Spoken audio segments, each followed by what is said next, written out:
Hello ladies and gentleman, boys and girls, कैसे सभी? बढ़िया, मजे में, fit and fine, otherwise come not the गोली, बेट टेक द हौसला। तो आज हम डिस्कस करेंगे नेशनल इनकम के बारे में, राष्ट्रीय आय के बारे में कि क्या होती है राष्ट्रीय आय, कैसे कैलकुलेट की जाती है, पर कैपिटा इनकम, प्रति व्यक्ति आय क्या होती है, कैसे कैलकुलेट की जाती है। तो जो नेशनल इनकम से रिलेटेड जितना भी हमारा टॉपिक है उसे आज हम इस वीडियो में डिस्कस करेंगे। तो इससे पहले वाली वीडियो में हमने डिस्कस किया था जीडीपी के बारे में कि जीडीपी क्या होती है, नॉमिनल जीडीपी क्या है, रियल जीडीपी क्या है, जीडीपी डेफिलेटर क्या है, बहुत सब हम डिस्कस कर चुके हैं जीडीपी वाले लेक्चर में। अगर आपने वो लेक्चर नहीं देखा है तो उसे देख लो। तो अपना डिस्कशन स्टार्ट करते हैं। नेशनल इनकम का जो प्रोसीजर है वो स्टार्ट होता है हमारा जीडीपी से और खत्म होता है NNP, net national product eight factor cost per. जो नेशनल इनकम की कहानी है वो शुरू होती है जीडीपी से और खत्म होती है जाके एनएनपी पर। एनएनपी या net national product eight factor cost, यही हमारी नेशनल इनकम है, इसी को हम नेशनल इनकम कहते हैं। हमें जीडीपी से स्टार्ट करना है और पहुंचना है एनएनपी फैक्टर कॉस्ट पर। आप देखोगे कि जो जीडीपी है वो मार्केट प्राइस पर है और जो हमारी नेशनल इनकम है वो फैक्टर कॉस्ट पर है। तो अब ये फैक्टर कॉस्ट क्या है, मार्केट प्राइस क्या है, वो मैंने आपको जीडीपी वाले जो टॉपिक था उसमें डिस्कस कर लिया था, लेकिन यहाँ पे हम थोड़ा सा डिस्कस करेंगे। ओके, मैंने आपसे जीडीपी वाले लेक्चर में कहा था कि जो जीडीपी थी वो 2015 से पहले फैक्टर कॉस्ट पर निकाली जाती थी और अब जो है 2015 के बाद आज के टाइम में जो जीडीपी है वो मार्केट प्राइस पर निकाली जाती है। ये बात हमेशा याद रखना कि जो जीडीपी थी वो 2015 से पहले फैक्टर कॉस्ट पर निकाली जाती थी, अब जो है मार्केट प्राइस पर निकाली जाती है। ओके, जीडीपी क्या होती है? इसको हम कहते हैं ग्रॉस डोमेस्टिक प्रोडक्ट, मतलब किसी देश की घरेलू सीमा के भीतर एक वित्तीय वर्ष में उत्पादित वस्तुओं सेवाओं के मौद्रिक मूल्य को हम क्या कहते हैं? जीडीपी कहते हैं। मतलब मान लीजिए हमारी घरेलू सीमा है, इसके अंदर जितना भी प्रोडक्शन हो रहा है उसे हम किस में शामिल करते हैं? जीडीपी में। ठीक है, फिर ये चाहे प्रोडक्शन हमारी घरेलू सीमा के अंदर प्रोडक्शन हो रहा है, फिर चाहे प्रोडक्शन जो है वो सरकार कर रही हो या कोई कंपनी कर रही है या कोई विदेशी कंपनी कर रही हो, चाहे मतलब चाइना की कंपनी हो चाहे जापान की कंपनी हो, हम इससे कोई लेना देना नहीं। बस हमारी देश की घरेलू सीमा के भीतर प्रोडक्शन हो रहा है, बस यही हमारे लिए काफी है। यहाँ पर जो ये डी लिखा हुआ है ना, ये ऐसे ही बीच में घुसेड़ा हुआ है, इसका मतलब क्या है? डोमेस्टिक मतलब घरेलू। तो हमारी घरेलू सीमा के अंदर प्रोडक्शन हो रहा हो, फिर वो चाहे कोई भी कंपनी कर रही हो, चाहे हमारे देश की हो चाहे विदेशी हो, हमें इससे कोई लेना देना नहीं। उसे हम क्या कहते हैं? जीडीपी कहते हैं। और ये जीडीपी हम मार्केट प्राइस को लेकर चलते हैं। ठीक है, आजकल 2015 के बाद इसमें जो है जो भारतीय, कुछ भारतीय ऐसे हैं, बहुत सारे हैं जो विदेशों में काम कर रहे हैं, मतलब जो दूसरी देशों की घरेलू सीमा में जो है जो भारतीय काम कर रहे हैं, क्या हम उनकी इनकम को जीडीपी में इंक्लूड करेंगे? तो नहीं। तो जो भारतीय विदेशों में काम कर रहे हैं उनकी इनकम को जीडीपी में हमारी देश की घरेलू सीमा के अंदर नहीं जोड़ा जाएगा, क्योंकि यहाँ पर साफ लिखा कि जो भी प्रोडक्शन हमारे घरेलू सीमा के भीतर हो रहा है बस हम उससे ही इंक्लूड करते हैं। बाहरी देशों से जितना भी इनकम जो है भारत में आ रही है उसे इंक्लूड नहीं किया जाता। प्लस निर्यात को जो है वो जीडीपी में इंक्लूड किया जाता है और जो आयात आता है उसे माइनस किया जाता है। जो इंपोर्ट हो रहा है उसे हम माइनस करते हैं। ठीक है, अब माइंड में क्वेश्चन आता है कि क्या जो बाहरी देशों में भारतीय काम कर रहे हैं जो फिर भारत में इनकम भेजते हैं, क्या उसे इंक्लूड नहीं किया जाता कि हमारे देश की इनकम पर? क्वेश्चन आता है कि क्या भारतीय जो विदेशों में काम कर रहे हैं जो फिर बाद में भारत में अपनी इनकम भेजते हैं, क्या उनकी इनकम को इंक्लूड नहीं किया जाता? तो उनकी इनकम को इंक्लूड किया जाता है, लेकिन किस में किया जाता है? उसे हम कहते हैं जीएनपी, ग्रॉस नेशनल प्रोडक्ट पर। क्योंकि जो भारतीय है, यहां पर देखोगे आप, ऊपर क्या है? डोमेस्टिक है, नीचे नेशनल है। जी भी ऊपर है, जी नीचे भी है, ऊपर पी है, नीचे टी है, लेकिन बीच का शब्द जो है जो घरेलू है वो अब राष्ट्रीय में बदल गया। राष्ट्रीय का मतलब या नेशनल का मतलब जो हमारे देश का अपना प्रोडक्शन है, जो हमारे देश की अपनी जो इनकम है उसे हम जो है वो जीएनपी में इंक्लूड करते हैं। तो आप बताइए मुझे, जो विदेशियों ने हमारी जीडीपी में प्रोडक्शन किया था, क्या हम इसे जीएनपी में इंक्लूड करेंगे, अपनी नेशनल इनकम में इंक्लूड करेंगे? तो नहीं, क्योंकि जो भी वो प्रॉफिट कमा रहे हैं उसमें से टैक्स बेशक सरकार को दे रहे हैं, लेकिन जितना भी प्रॉफिट है विदेश कंपनियों का वो उनकी देश में, उनके देश में चला जाता है, इसलिए जो हम उससे अपने देश की इनकम में जो इंक्लूड नहीं करते हैं। तो आपसे पूछा जाएगा कि जीएनपी ग्रॉस नेशनल प्रोडक्ट में विदेशी प्रोडक्शन को शामिल किया जाता है कि नहीं किया जाता? तो नहीं किया जाता। क्या जो विदेशों में भारतीय काम कर रहे हैं उनके द्वारा जो इनकम भारत में भेजी जा रही है उसे इंक्लूड किया जाता है? तो किया जाता है, क्योंकि वे जो है वो भारतीय है, तो उनकी इनकम को इंक्लूड किया जाएगा। बस एक छोटा सा फर्क है जीडीपी और जीएनपी में। अब जो जीएनपी का फॉर्मूला है वो है GDP plus x minus y. यहां पर जो है एक्स हमें मान रहे हैं विदेशी कंपनियों को जो हमारे देश में प्रोडक्शन कर रही है, और वाई यहां पर मान के चल रहे हैं हम भारतीयों को जो विदेशों में काम कर रहे हैं।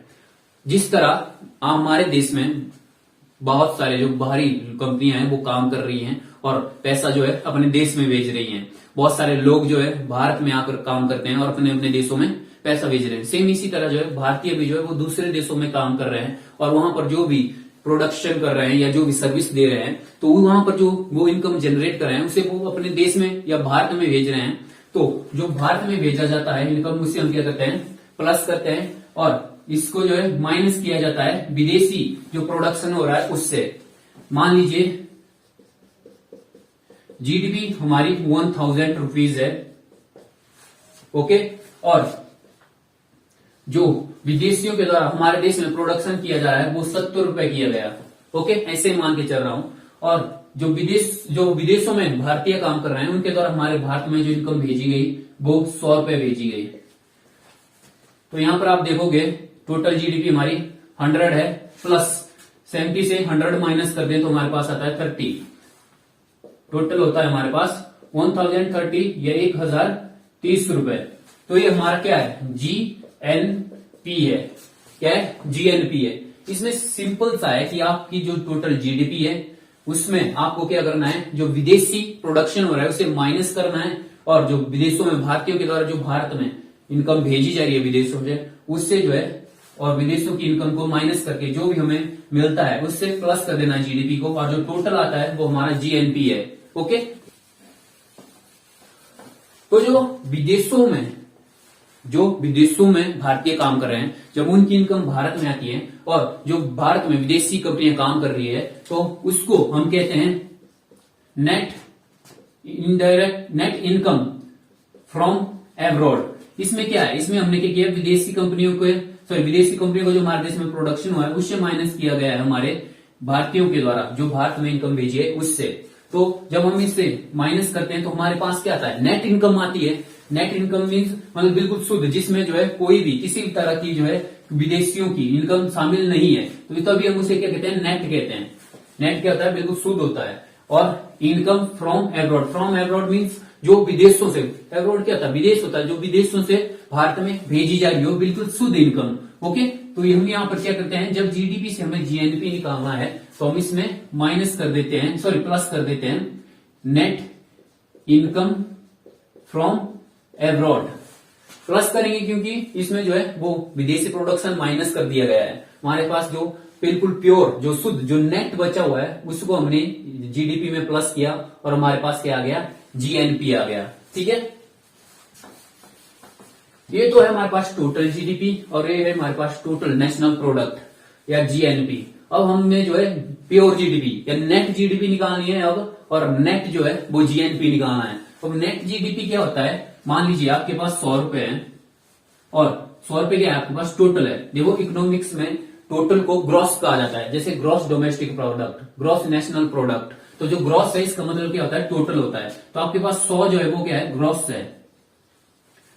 जो 100 रुपीज है वो आपके पास ग्रॉस है, मतलब टोटल है। और अगर मान लीजिए आप इसमें से 20 रुपए खर्च कर दे तो आपके पास नेट कितना बचता है? माइनस होगा यहाँ पर। नेट कितना बचेगा? 80 रुपए। तो ये जो 80 रुपए आपके पास बचा है इसे ही हम क्या कहते हैं? नेट कहते हैं। और जो ये बीच में 20 रुपए माइनस हुआ इसे हम कहते हैं डेप्रिसिएशन। अब डेप्रिसिएशन हमने क्या किया? माइनस किया। जब हमने ग्रॉस से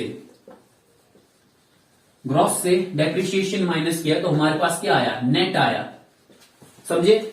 मतलब 100 रुपए हमारा टोटल था, उसमें से 20 रुपए हमने खर्च कर दिया। जो खर्च हो गया या जो मतलब हमने खत्म कर दिया, ठीक है, जो खर्च कर दिया उसे हम क्या कहते हैं, डेप्रिसिएशन, ह्रास कहा जाता है इसे। और जो बचा हमारे पास फाइनल में उसे हम क्या कहते हैं, नेट कहते हैं। तो हमें यहां पर क्या चाहिए, नेट जीडीपी निकालनी है और नेट जीएनपी निकालना है। नेट जीडीपी इसमें हम माइनस क्या करेंगे, तो डेप्रिसिएशन करेंगे। यहां से जब हम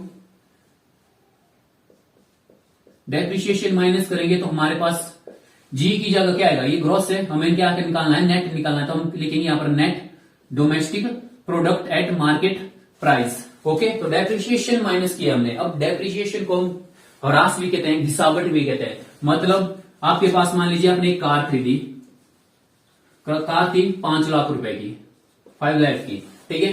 अब 2 साल बाद जो है आप उस कार को बेचोगे तो क्या आपकी कार 5 लाख रुपए में बिकेगी?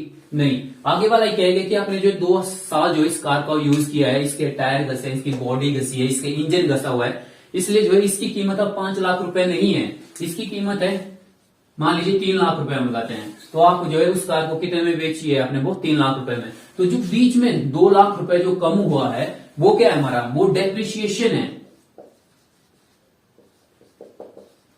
डेप्रिसिएशन है,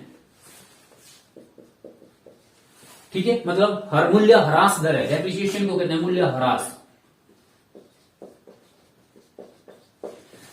तो जो जीडीपी हमने काउंट की थी तो उसमें से बहुत सारी चीजें ऐसी थी जो खराब निकली, बहुत सारी ऐसी चीजें थी जो बहुत पहले ली गई थी, तो उनकी जो वैल्यू है उससे हमने क्या कर दिया, घटा दिया, माइनस कर दिया। आपको पता है कि सेकेंड हैंड माल का बाजार बहुत बड़ा है भारत में क्या पूरी दुनिया में। तो जो डेप्रिसिएशन है उसे हम क्या कर देते हैं, माइनस कर देते हैं। एक और एग्जांपल लेते हैं, मान लीजिए आपकी जो है वो बल्लभ की कंपनी है, आपने जो है टोटल ग्रॉस जो बल्लभ बनाए वो 100 बनाए, और उसमें से जब वो प्रोडक्शन बाजार में गया, बाजार में बिकने के लिए गया, तो वहां पर देखा गया कि जो 20 या 10 बल्ब जो है, जो 10 बल्ब है वो खराब निकले, मतलब फ्यूज निकले। तो आपके पास नेट क्या बचता है, 90 रुपए या 90 बल्ब। तो नेट आपके पास क्या है, 90 है, ग्रॉस कितना है, 100 है, और जो 10 बल्ब फ्यूज निकले वो क्या निकला आपका, डेप्रिसिएशन निकला, ठीक है। डेप्रिसिएशन हम क्या करेंगे, यहां से माइनस करेंगे। जब हम ग्रॉस से डेप्रिसिएशन माइनस करेंगे तो हमारे पास टोटल या नेट, बिल्कुल शुद्ध, नेट को क्या कहते हैं, शुद्ध जो बल्ब है वो आते हैं हमारे पास 90। एक्चुअली में कंपनी ने प्रोड्यूस 100 किए, जो हम जीडीपी में काउंट करेंगे। 100 बल्ब जो है वो प्रोड्यूस हुए, उसे हम क्या कर देंगे, जीडीपी में काउंट कर देंगे। और जब इसमें बाजार में पहुंचा तो 10 बल्ब क्या थे, इसमें खराब निकले। तो एक्चुअल में सही बल्ब कितने थे, 90 है। तो जो 90 बल्ब है इसे हम एनडीपी, नेट डोमेस्टिक प्रोडक्ट में शामिल करेंगे। और इसमें से जब जीडीपी से डेप्रिसिएशन माइनस करेंगे तो हमारे पास क्या आ जाता है, एनडीपी, नेट डोमेस्टिक प्रोडक्ट आ जाता है। ओके, तो इसी तरह से हम जीडीपी से नेट डोमेस्टिक प्रोडक्ट, फंबल हो गया, net domestic product at market price निकाल देते हैं। अब आप बताइए कि जो ग्रॉस नेशनल प्रोडक्ट है, अब इस ग्रॉस नेशनल प्रोडक्ट को हमें एनएनपी मार्केट प्राइस में बदलना है, एनएनपी एट मार्केट प्राइस में बदलना है। तो इसमें हम क्या माइनस करेंगे, क्योंकि आप देखोगे यहाँ पर एनपी है, आगे लगा हुआ ग्रॉस को नेट में कन्वर्ट करेंगे तो हम क्या माइनस करेंगे, डेप्रिसिएशन। ओके, तो सिंपल, हमने जो है वो मूल्य ह्रास दर को माइनस किया तो हमारे पास आ गया एनएनपी मार्केट प्राइस। अब आप यहां देखिए नेशनल इनकम क्या है हमारी, एनएनपी फैक्टर कॉस्ट पर है, और आप यहां पर देखोगे एनएनपी मार्केट प्राइस आ गया है। बस लास्ट स्टेप बचा है हमारे पास और हम पहुंच जाएंगे एनएनपी फैक्टर कॉस्ट पर, मतलब हमारी नेशनल इनकम पर हम सीधे पहुंच जाएंगे। अब आप यहां देखोगे सिर्फ चेंज क्या हुआ है, एनएनपी सेम है लेकिन मार्केट प्राइस और फैक्टर कॉस्ट बचे हुए, इनको हमें कन्वर्ट करना है। अब आप समझिए फैक्टर कॉस्ट क्या होता है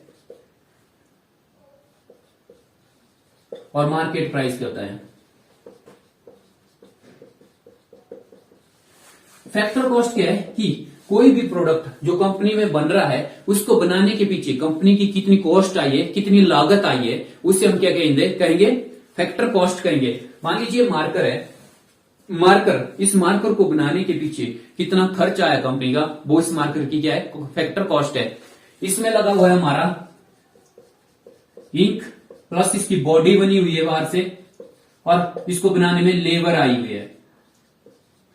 ठीक है, इस मार्कर को बनाने में इसमें इंक लगी है, प्लस इसकी बॉडी बन लगी हुई है, और साथ ही इसको बनाने में लेबर आई हुई है। मान लीजिए इंक जो है इसको 2 रुपए की लगी, और बॉडी इसकी 4 रुपए की बनी, प्लस लेबर जो है इसकी 2 रुपए की लगी। ठीक है, तो टोटल बन के आता है हमारे पास 8 रुपए। तो जो ये जो 8 रुपए है वो इस मार्कर की क्या है, फैक्टर कॉस्ट है। इस फैक्टर से, फैक्टर का हिंदी में मतलब होता है साधन लागत, मतलब किसी प्रोडक्ट को बनाने के पीछे कितना खर्च हुआ है, उसे हम क्या कहते हैं, फैक्टर कॉस्ट कहते हैं। बस आप याद रखने के लिए इसको याद रखिए, फैक्टर से मीन्स फैक्ट्री, जो प्रोडक्ट फैक्ट्री में बन रहा है उसे हम क्या कहते हैं, जो प्रोडक्ट फैक्ट्री में बन रहा है उसे हम क्या कहते हैं, उसकी फैक्टर कॉस्ट कहते हैं। मतलब जो प्रोडक्ट फैक्ट्री में बन रहा है उसको फैक्ट्री में बनाने में जो भी खर्च आया उसे हम उस प्रोडक्ट की क्या कहते हैं, फैक्टर कॉस्ट कहते हैं। इसकी फैक्टर कॉस्ट है 8 रुपए। अब जो है वो प्रोडक्ट रेडी है बाजार में जाने के लिए, इसे बिल्कुल डिस्पैच कर दिया गया लेबर के द्वारा। अब प्रोडक्ट कूदेगा मार्केट में जाकर, कहां कूदेगा, मार्केट में जाकर। लेकिन मार्केट पर पहुंचने से पहले इसमें क्या किया जाएगा, सरकार क्या कहती है कि कोई भी प्रोडक्ट अगर बाजार में बिक रहा है तो उसमें क्या लगाया जाता है, टैक्स लगाया जाता है सरकार के द्वारा। मान लीजिए इस मार्कर पर 2 रुपए का टैक्स लगाया सरकार ने, कितने रुपए का, 2 रुपए का, स्क्रीन में आ रहा है। तो इसमें जो है टैक्स कितना लाया सरकार ने, 2 रुपए। तो इसकी जो फैक्टर कॉस्ट है मार्कर की, जब भी मार्केट में पहुंचता है तो इसकी मार्केट वैल्यू क्या हो जाती है, 10 रुपए हो जाती है। कितनी हो जाती है, 10 रुपए, क्योंकि फैक्टर कॉस्ट जो थी इसकी या साधन लागत थी 8 रुपए थी, जब इसमें टैक्स ऐड हुआ है होगी 10 रुपए की। तो मार्केट में मार्कर कितने में पहुंचा, 10 रुपए में, तो इसकी मार्केट प्राइस क्या है, 10 रुपए है। ठीक है, तो सीधा सा फंडा है, जब आप फैक्टर कॉस्ट से मार्केट प्राइस पर किसी चीज को बदलते हो तो आप उसमें क्या ऐड करते हो, टैक्स ऐड करते हो। आपसे कोई कहे कि कोई भी प्रोडक्ट जो है वो फैक्टर कॉस्ट पर है, आपको उसे कन्वर्ट करना है मार्केट प्राइस पर, तो आप उसमें क्या ऐड करोगे, टैक्स। तो इसमें अगर ऐसा पूछा जाए तो आप उसमें, आपसे सिंपल ऐसा पूछा जाए कि कोई प्रोडक्ट फैक्टर कॉस्ट पर है तो उसे अगर आपने मार्केट प्राइस पर कन्वर्ट करना है तो उसमें आप टैक्स प्लस करोगे या माइनस करोगे, तो क्या किया जाएगा, प्लस किया जाएगा। जब फैक्टर कॉस्ट में टैक्स प्लस होगा तो ही जो है हमें मार्केट प्राइस मिलेगा। और अगर आपसे पूछा जाए कि मार्केट प्राइस को फैक्टर कॉस्ट में बदलना है तो टैक्स को प्लस किया जाएगा या माइनस किया जाएगा, तो टैक्स को क्या किया जाएगा, माइनस किया जाएगा। ठीक है, आजकल जीएसटी, यहाँ पर टैक्स की जगह आप जीएसटी भी लिख सकते हो, इनडायरेक्ट टैक्स बोलते हैं हम इसे। ठीक है, इनडायरेक्ट टैक्स क्या होता है, जो गुड्स वगैरह सर्विस वगैरह पे लगता है, जो सीधे एक पर्सन पर लगे उसे हम डायरेक्ट टैक्स कहते हैं। ठीक है, तो जो मार्केट प्राइस से फैक्टर कॉस्ट में किसी चीज को बदलोगे तो टैक्स हटाया जाएगा, जब फैक्टर कॉस्ट से मार्केट प्राइस में बदलोगे तो टैक्स प्लस किया जाएगा। ठीक है, तो अब हमें यहाँ पर क्या करना है, मार्केट प्राइस को फैक्टर कॉस्ट में ही बदलना है और हमें नेशनल इनकम मिल जाएगी। तो हम यहाँ पर क्या करेंगे, माइनस टैक्स कर देंगे। ठीक है, मार्केट प्राइस में टैक्स ऐड है और इससे फैक्टर कॉस्ट में बदलना है तो टैक्स हटा दो इसे। ठीक है, समझे। अब एक चीज है जो थोड़ी सी समझने लायक है, एक बीमारी है, बीमारी नहीं, जिसे हम कहते हैं सब्सिडी। सब्सिडी के बारे में आपने सुना होगा कि सरकार जो सिलेंडर पर सब्सिडी देती थी, सौर पैनल पर सब्सिडी देती है। सरकार सबसे ज्यादा सब्सिडी देती है वो जो एग्रीकल्चर सेक्टर से रिलेटेड जितनी भी टेक्नोलॉजी है ना उन पे देती है, और जैसे कि ट्रैक्टर वगैरह हो गए। तो सब्सिडी क्या है, मान लीजिए आपने कोई सौर पैनल खरीदा 2000 रुपीज का और इसमें सरकार दे रही है आपको 500 रुपए सब्सिडी, तो आप बाजार में जाओगे सौर पैनल खरीदोगे 2000 रुपीज का, बाद में आपके अकाउंट में 500 रुपए वापस आ जाएंगे। डायरेक्टली जो है आपने 2000 रुपए दिए, लेकिन इनडायरेक्टली आपने कितना खर्च किया, 500 रुपए खर्च किया। तो अब आप मुझे बताइए कि आप यहाँ पर जो 500 रुपए वो माइनस करोगे या प्लस करोगे, माइनस करोगे, क्योंकि आपने 2000 दिए उसमें से 500 रुपए आपके पास रिवर्स आ गया, तो इसलिए जो है आप 500 रुपए जो है वो माइनस करोगे। ओके, तो इसे हम क्या कहते हैं, सब्सिडी कहते हैं। यहां पर मानिए एक मार्कर जो है वो 8 रुपए का है, उस पर सरकार ने 2 रुपए का टैक्स लगाया। सरकार ने कहा कि इस मार्कर पर जो है हम आपको 1 रुपए की सब्सिडी देंगे, तो जो एक्चुअल में मार्केट प्राइस जो है वो इस मार्कर का 10 रुपए था, इस पर आपको 1 रुपए सब्सिडी मिली।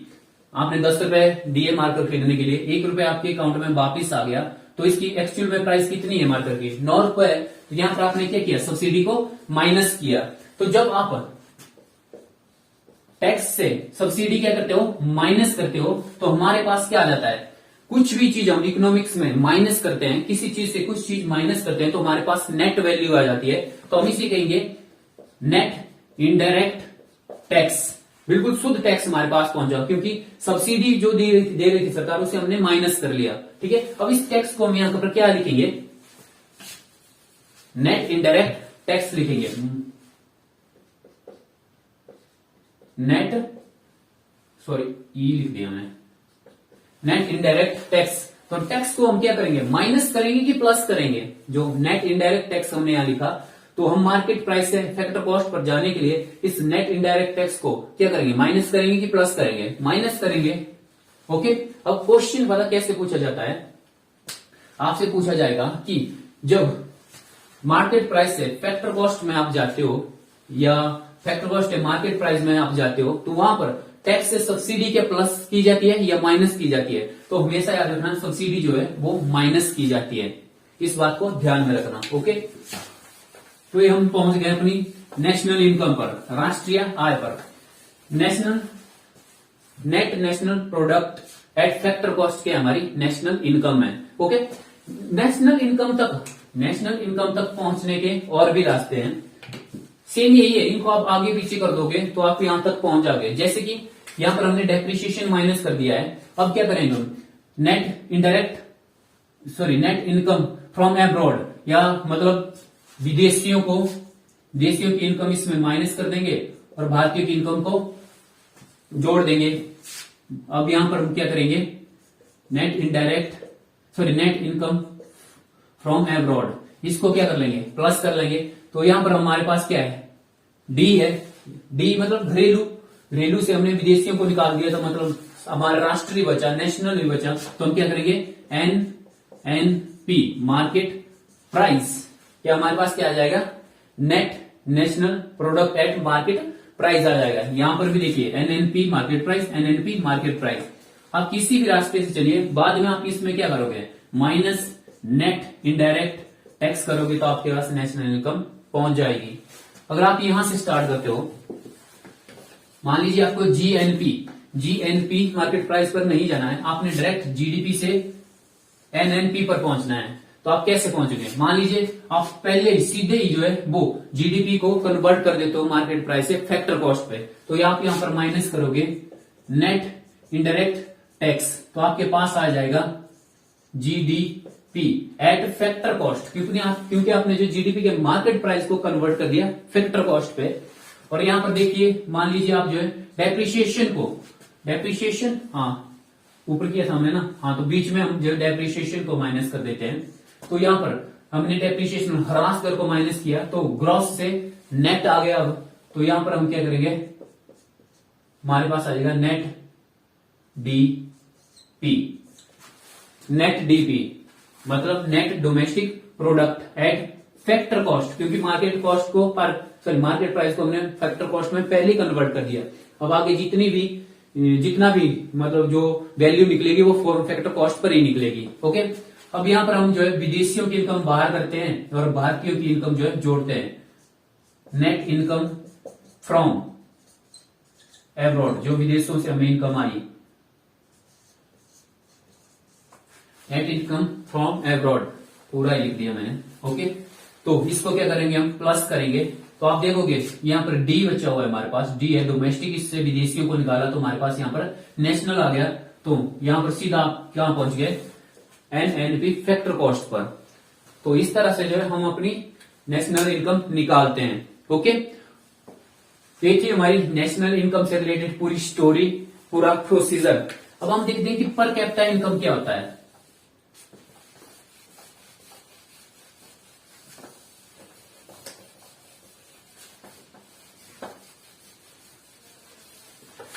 Per capita income,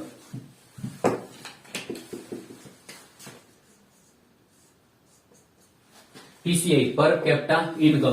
per capita income निकालने का फॉर्मूला है नेशनल, क्या यार national income divided by total population.